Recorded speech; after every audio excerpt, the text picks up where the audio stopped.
Cette histoire est arrivée à Maxime quand il était au collège. Un jour, il a décidé de faire une partie de cache-cache, légèrement différente de ce qu'on connaît, avec son ami Eric.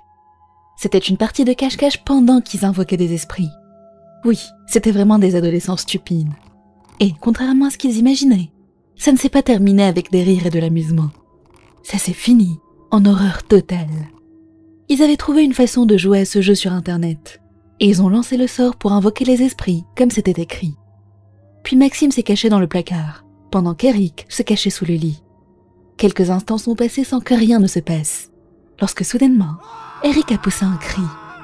Depuis l'intérieur du placard, Maxime a jeté un œil à travers les portes entr'ouvertes. Le spectacle était terrifiant. Eric est apparu dessous le lit, comme s'il avait été violemment tiré. Il agitait les bras comme s'il était en train de lutter contre quelque chose, et a supplié Max en pleurant de l'aider. Mais il n'y avait absolument rien du côté où il regardait. Il n'y avait qu'un mur. Maxime était sous le choc. Il n'avait pas la moindre idée de ce qui était en train de se passer.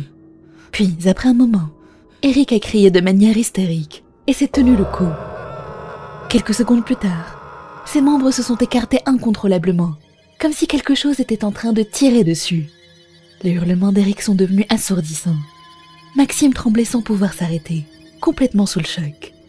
Eric continuait de se tordre au sol, se retournant dans tous les sens dans une hystérie totale, jusqu'à ce qu'il s'écrase contre un mur et perde connaissance. Puis tout est devenu silencieux. Maxime ne s'attendait pas à ce que leur jeu tourne au cauchemar.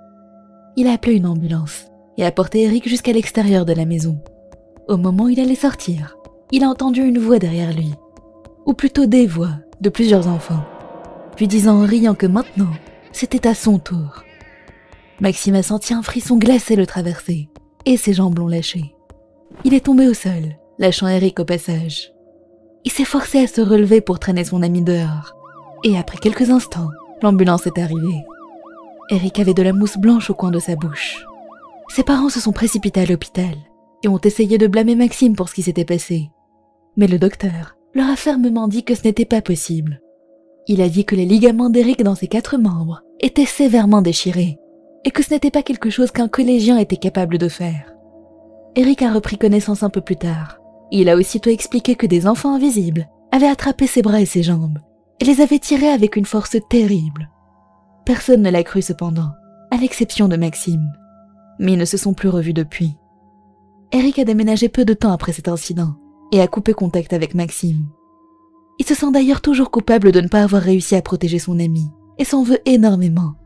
S'il était sorti du placard pour l'aider à s'enfuir, aurait-il été moins blessé? Peut-être, mais la terreur du moment l'avait paralysé. Et il savait qu'il n'aurait pas été de taille face à ces choses, quelles qu'elles soient. Depuis ce jour-là, il n'a plus jamais joué à cache-cache. Mais à ce jour, à chaque fois qu'il est seul chez lui, il a l'impression que quelque chose est avec lui. Une fois, tôt un matin, il a entendu une voix sous son lit qui disait « Cherche-moi ». Il s'est dit que c'était une hallucination, mais il a tout de même passé la nuit suivante réveillé, tremblant. La fois suivante, la voix venait du placard, et la suivante, sous ses draps, puis dans les armoires, la baignoire et plein d'autres, répétant la même chose « Cherche-moi ». Maxime s'est mis à transporter un crucifix partout avec lui, et bien sûr, il n'a jamais répondu aux voix. Il les a complètement ignorées, parce qu'il savait instinctivement que quelque chose de mauvais arriverait s'il accordait de l'attention à ces voix. Heureusement, il va mieux maintenant, bien qu'il pense que toute cette histoire est loin d'être terminée, parce que même en ayant déménagé plusieurs fois depuis, ils n'ont pas arrêté de le suivre. Il a donc un avertissement pour nous.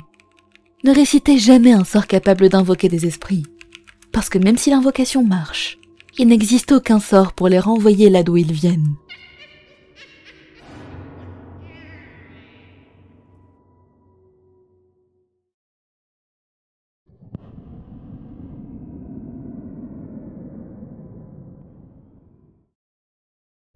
Dans le quartier où habitait Harry, il y avait un célèbre restaurant de barbecue.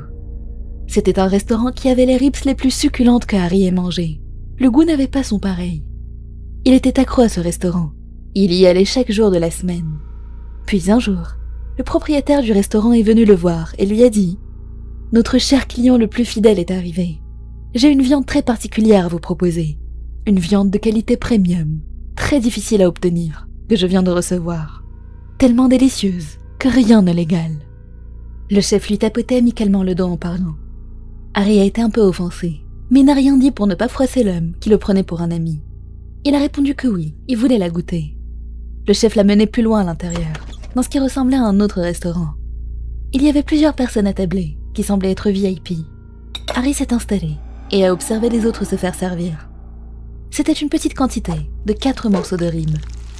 Les convives se sont immédiatement jetés dessus sans rien dire, et les ont dévorés. Ils ont même léché les os, comme un chien qui aurait passé plusieurs jours sans manger. Puis ils ont eu une conversation que Harry n'a pas pu comprendre. Il disait « Il y a un enfant que j'ai envie de manger en ce moment, mais comment je peux l'attraper? Si je l'attrape, peux-tu le cuisiner pour pas cher ?» Et le chef a répondu « C'est possible, mais nous engagerons un chasseur professionnel pour que vous n'ayez pas de problème. » Puis l'un d'eux a regardé Harry et lui a dit « Voulez-vous faire don de quelques os ?» Harry l'a regardé, abasourdi, sans comprendre. Les personnes ont soudainement retiré leurs chemises pour montrer leur dos. Il y avait des marques dans leur chair, comme si plusieurs côtes étaient manquantes. Harry a poussé un petit cri de surprise, alors que les autres ricanaient et disaient « Puisque tu en as mangé un, il faut en donner un. Ne vit-on pas dans un monde où l'on doit aider son prochain ?» Il le regardait avec un air sinistre, qui lui a glacé le sang. Il était tétanisé par la peur, et s'est dépêché de se relever pour partir, leur disant qu'il avait bien mangé. Le propriétaire du restaurant a continué à insister qu'ils s'inscrivent pour l'abonnement VIP, mais Harry a refusé. Il n'est pas retourné à ce restaurant pendant plusieurs jours. Mais après un moment, l'envie d'avoir le goût de ses ribs dans la bouche est devenue insoutenable, et il n'a pas pu résister plus longtemps. Il y est allé, et en mangeant, il a senti quelque chose d'étrange. Il s'est retourné pour découvrir le propriétaire derrière lui, un couteau à la main, et prêt à le poignarder. Harry lui a demandé en hurlant ce qu'il faisait, et l'homme a répondu avec un regard inquiétant. « Donne-moi juste un. » Harry s'est enfui directement, et il n'y a plus jamais remis les pieds depuis. Puis un jour, en passant devant, il a vu que le restaurant était fermé.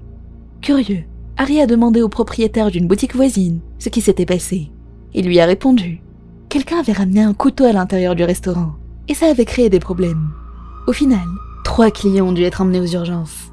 Mais ce qui est bizarre, c'est que tout le monde avait été poignardé plusieurs fois, uniquement dans le dos. Le responsable a été arrêté, mais apparemment, il aurait crié jusqu'au bout qu'il avait eu l'autorisation de les poignarder.